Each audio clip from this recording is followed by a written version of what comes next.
SOLIDWORKS 2021 has a huge set of new features and performance enhancements.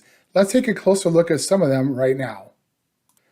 It's often desirable to customize your user interface so things that you do a lot are easier to accomplish. For example, if I want to be able to easily access sketches that are not absorbed, it will be helpful to change their color.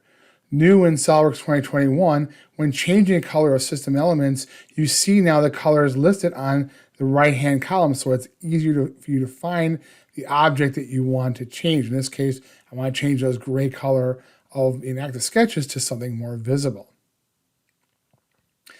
Also, we have more flexibility in how the command manager is presented to us, in that we can now just collapse it or expand it with the click of a button.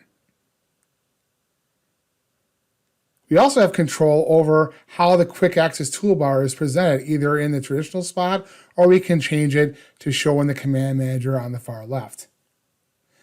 When we're creating our custom toolbars, it's now easier to find the commands we want because we have search incorporated into this interface. So now if I want to find the pattern tool and grab my circular pattern, it's easy because everything's narrowed down for me. If I want to find the undo and redo commands, all I do is type in the word do, and all the commands that have that in there will be presented. So I can easily find the commands I want and customize the toolbars very simply.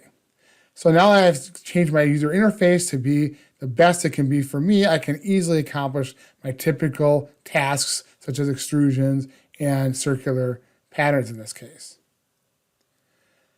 I can undo in SOLIDWORKS parts and we'll be able to do that forever, but if I undo past the point that a feature exists, we could not redo to get those features back. And no longer is that a problem. In SOLIDWORKS 2021, I can redo to get my extrusion feature back, to get my circular patterns back as well. So that's just some of what's new in SOLIDWORKS 2021. To find out more, go to www.gsc-3d.com today.